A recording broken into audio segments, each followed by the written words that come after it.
My name is Lisa. I am 26 years old. I live in a small town in the US.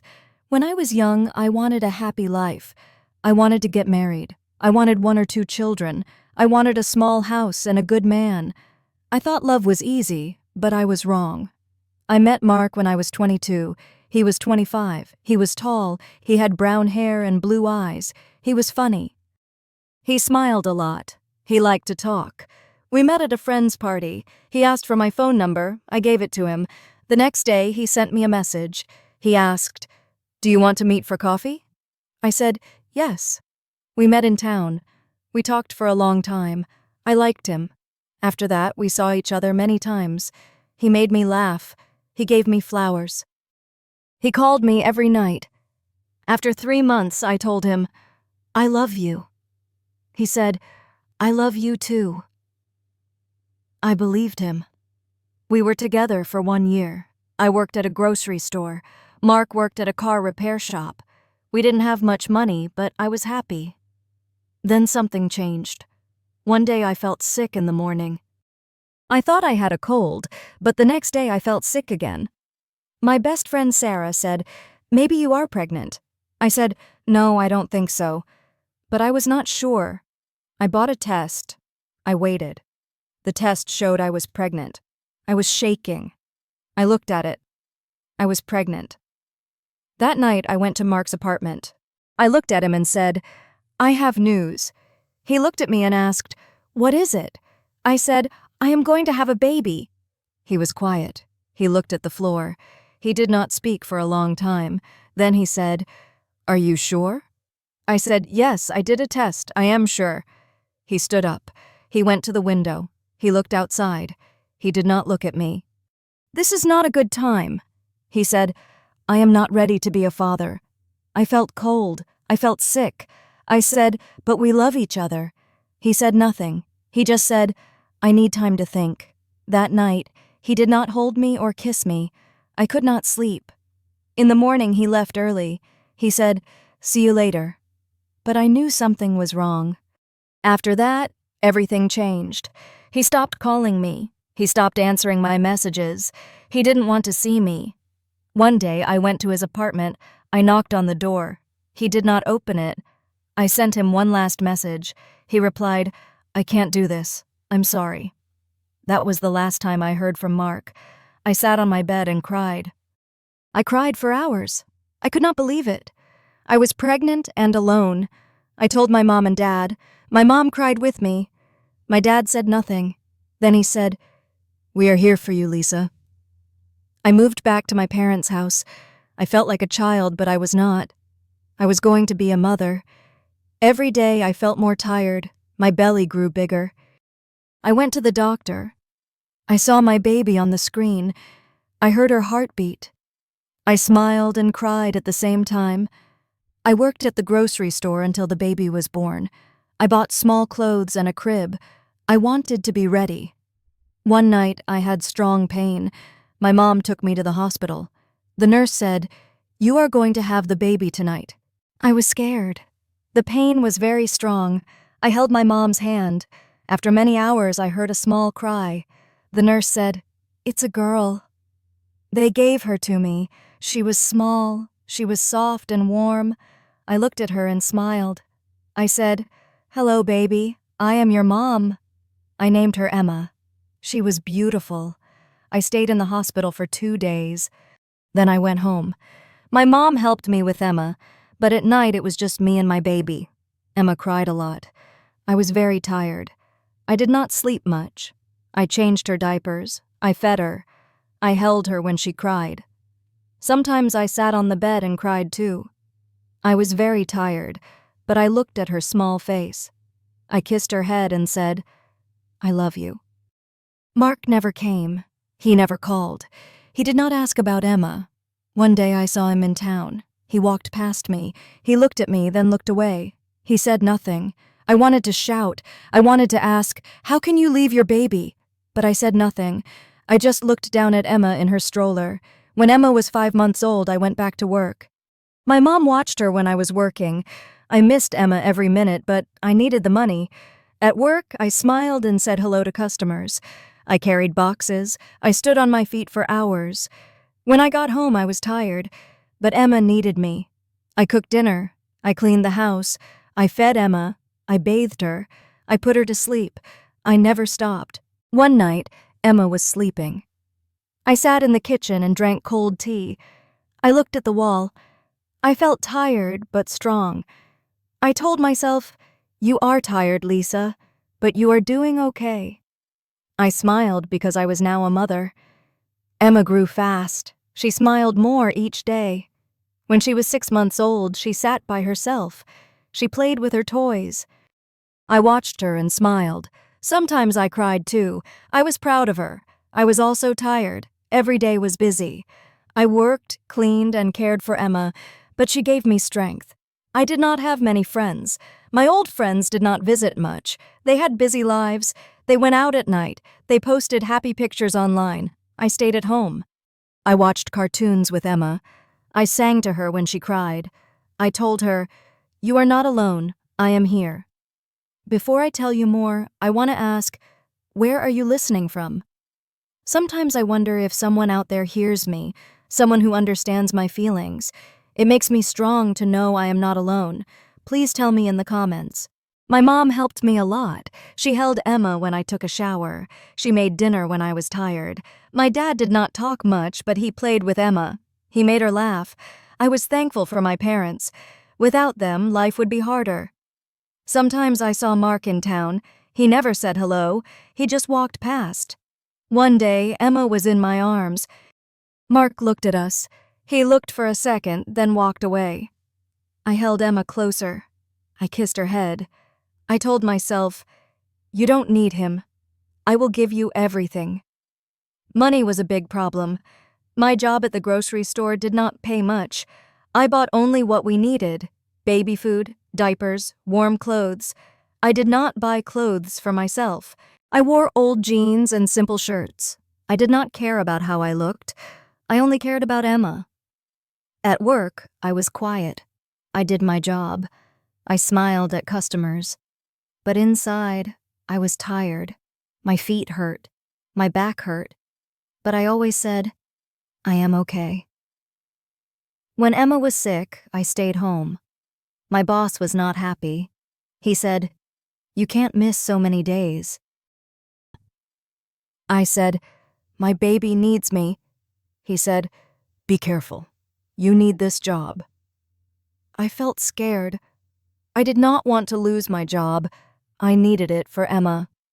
At home, Emma started to stand. She held the side of the sofa and smiled. She looked proud. I clapped and said, "Good job." She laughed. Her laugh made me happy. Her laugh made the house warm. One evening, Emma had a fever. Her head was hot. She cried and would not eat. I called the doctor. He said, "It may be a virus. Keep her cool and give her water." I held her all night. I did not sleep. I was afraid. I sang soft songs and said, "Please get better." In the morning, she still had a fever. My mom said, "Let's go to the clinic." We went. The nurse gave Emma medicine. She said, "She will be okay." I felt better. I kissed Emma's warm cheek. Emma got stronger. She started walking at 13 months. She fell many times but got up again. I clapped for her. She smiled with all her teeth. My heart was full. I said, "You are so brave." Time went by. Emma turned 2. She started to talk more. She said, "Mama ball," and milk. She liked to dance. She liked to play with socks and shoes. I laughed when she put her tiny foot in my big shoe. She looked serious. One Sunday, I took her to the park. She ran on the grass. She saw other children. She waved at them. One boy gave her a toy car. She smiled. I sat on a bench and watched her. The sun was warm. I felt peaceful. Then I saw Mark again. He was at the other end of the park. He was with another woman. She had red hair. They held hands. I looked away. I did not want Emma to see him. She did not know him. He was her father, but he was not in her life. That night, I thought about that moment. I did not cry. I just looked at the wall and sat on the bed. I thought he chose to walk away. I will not wait for him. I will not beg. I looked at Emma. She was asleep. She looked safe and happy. I whispered, "You have me, and that is enough." A few days later, I got a letter from the housing office. They said I could get a small apartment. It was not big, but it was mine. I felt excited. I packed our things. My mom helped me. We put Emma's toys in a box. We folded her clothes. My dad drove us to the new apartment. The apartment had 1 bedroom, 1 bathroom, and a small kitchen. The walls were white. The floor was clean. I put Emma's bed near mine. I put a photo of us on the table. We ate dinner on the floor that night. We had toast and tea. Emma laughed and dropped a spoon. I picked it up and smiled. I said, "This is our home now." In the new apartment, life was quiet but hard. I worked. I took care of Emma. I paid rent. I cooked simple meals. I read bedtime stories. Emma liked books with animals. She liked the one with the blue bear. She said, "Bear is funny." I kissed her and said, "You are funny too."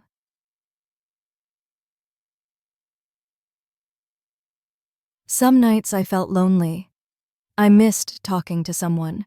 I missed hugs, but I never missed Mark. I did not want someone who left. I wanted peace. I wanted love that stayed. One day at work, a woman came to my checkout. She had a baby in a stroller. She looked tired like me. She smiled and said, "It's hard, isn't it?" I smiled and said, "Yes, but they are worth it." She said, "You're doing a good job." Her words made me feel good. That night, I told Emma, "You are my sunshine." She smiled and hugged me. I was still tired. I was still poor, but I was not broken. I was strong. I was a mother. Emma was now 3 years old. She could talk more. She asked many questions. She asked, "Why is the sky blue? Where do birds sleep?" I smiled and answered simply.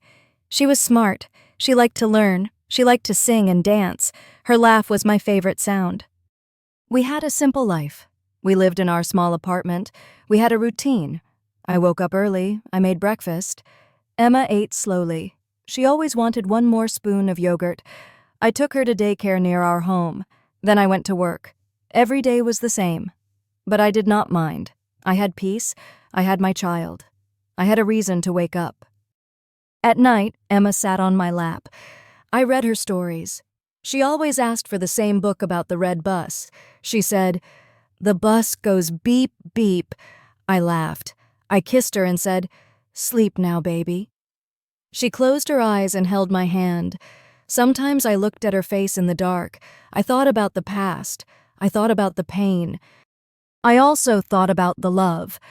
My life was not easy, but I was proud. One day, I got a letter from Emma's daycare. It said, "Emma is ready for school next year." My eyes filled with tears. School? My baby is growing up. She's not a baby anymore. I told her the news. She clapped and said, "School, I want a pink bag." I smiled. "You will get a pink bag and new shoes," I said. That weekend, we went shopping. We looked at school bags. Emma touched each one. She said, "Too big, too small." Then she saw a pink one with stars. She held it and smiled. We went home. Emma wore the bag inside the house. She walked around like a little student.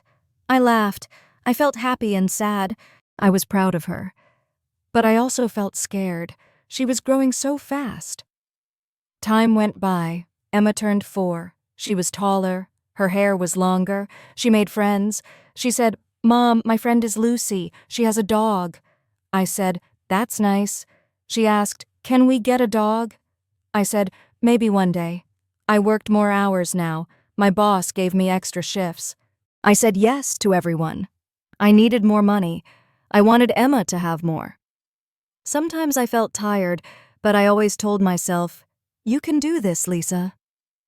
One Friday, I came home late. My mom was there. She watched Emma that evening. I took off my shoes. Emma ran to me. She said, "Mommy, you're home."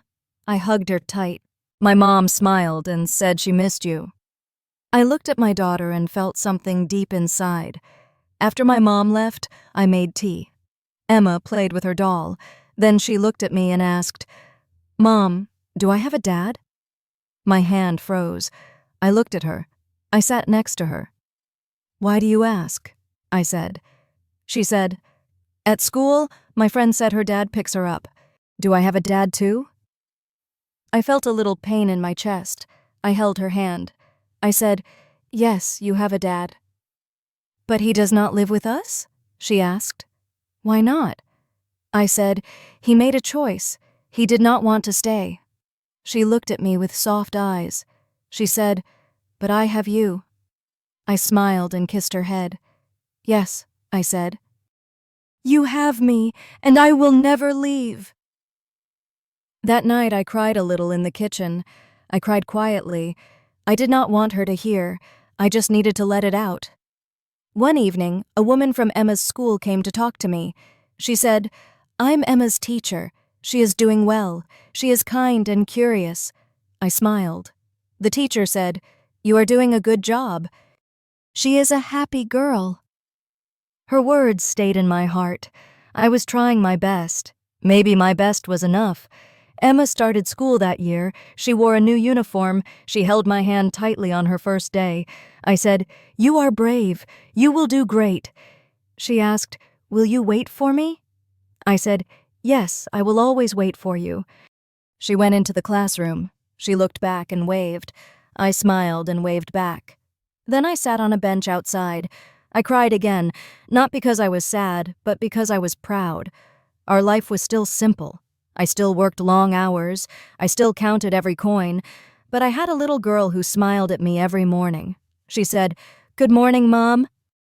With joy, that was more than enough. One Sunday, Emma and I went to the park. She ran and played. I sat on a bench and watched her. A man sat next to me. He said, "Is she your daughter?" I said, "Yes." He said, "She looks happy." I smiled. I said, "She is." He said, "That's all that matters." I looked at Emma.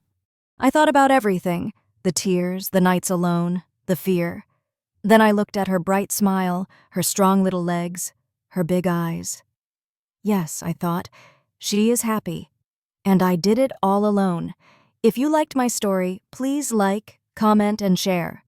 More simple and emotional stories are coming soon.